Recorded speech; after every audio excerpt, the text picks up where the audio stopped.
You know, it's one of the weirdest and most tragic contradictions about us humans. War, our single most destructive activity, has somehow, time and again, been the very thing that sparks some of our most useful, life-changing inventions. It's a pretty dark paradox, right? But if you look back through history, you see that breakthroughs that shape our quiet, peaceful daily lives so often come straight from the battlefield. And trust me, the connections can be way more surprising than you'd ever guess. And just to show you how strange this all gets, let's kick things off with a single, pretty jarring question. What on earth could possibly connect modern feminine hygiene products to the trenches of World War I? Seriously. The answer, though, is a perfect window into this entire phenomenon. Okay, so here's the story. During World War I, a company called Kimberly-Clark came up with this new material called cellulose. Now, it was made for the battlefield. The whole point was that it was 5 times more absorbent than regular cotton and way cheaper to make, perfect for surgical dressings for wounded soldiers. But then, army nurses on the front lines had this genius idea. They realized it had a brilliant off-label use. And after the war, Kimberly-Clark remembered that battlefield hack. So in 1920, they launched Kotex, the world's very first disposable sanitary napkin. An item born from battlefield medicine that ended up completely transforming civilian life. But here's the thing. This story isn't just some one-off fluke. It's actually part of a pattern that you see again and again and again. So many things we just take for granted today have their roots dug deep into the chaos and desperation of war. Think about M&Ms.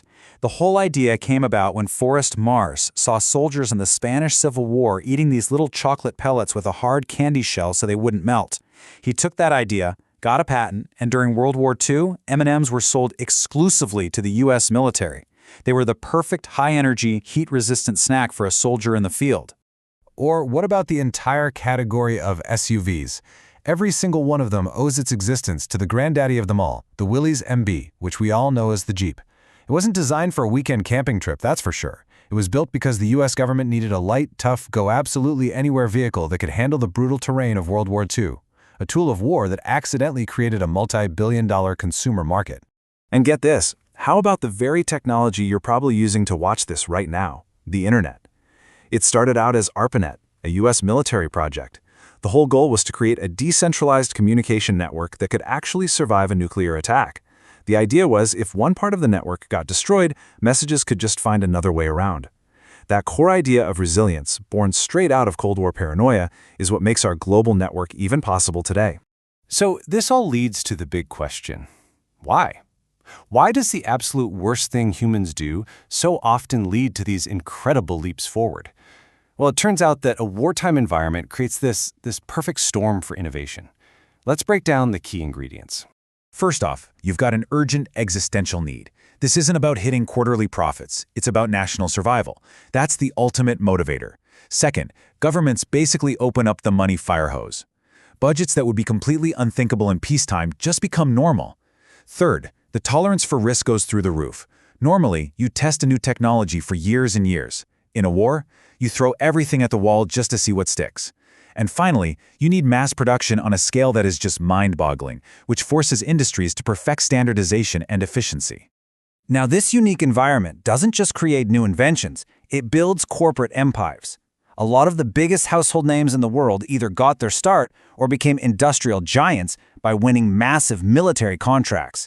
And then they cleverly used those skills and technologies for the consumer market once the fighting stopped.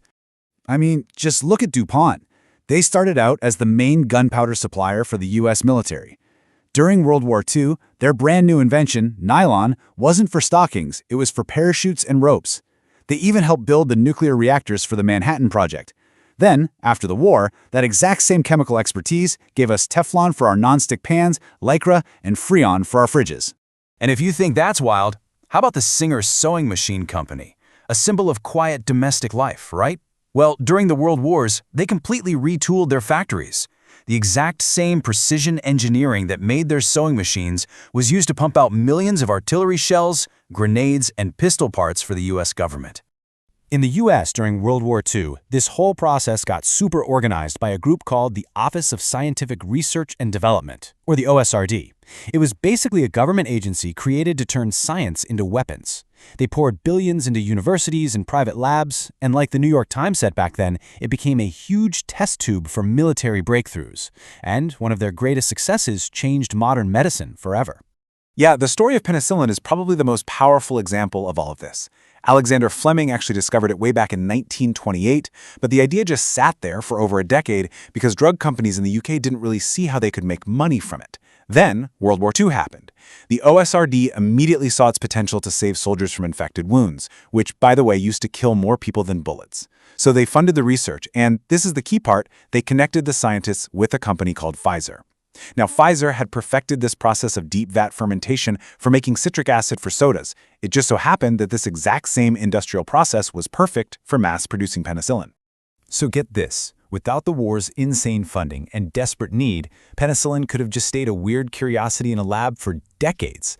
Instead, it was mass-produced, it saved countless soldiers, and then after the war, it went on to save an estimated 200 million civilian lives, a direct result of a wartime investment.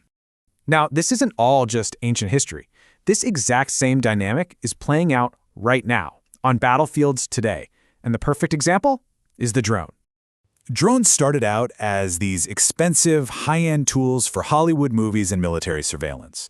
But modern wars have turned them into the equivalent of the Kalashnikov rifle. They are cheap, they are easy to make, they are shockingly effective, and they are absolutely everywhere. They are the single biggest game changer of 21st century warfare. And the reason they've evolved so fast comes down to simple, brutal economics. Just look at this breakdown.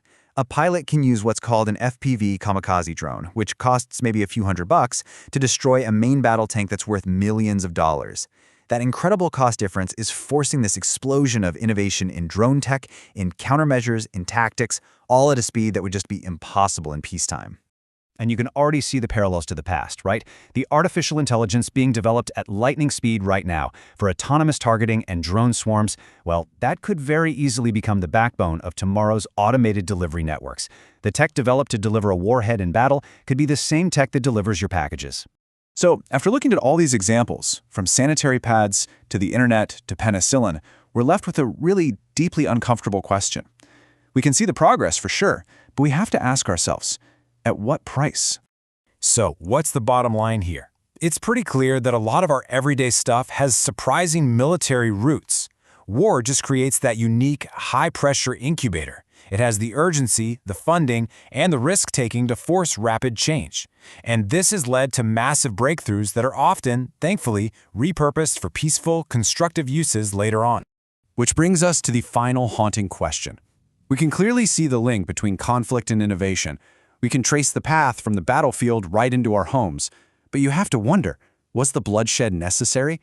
Could we have gotten the Jeep and penicillin and the internet without the unimaginable human suffering that spurred their creation?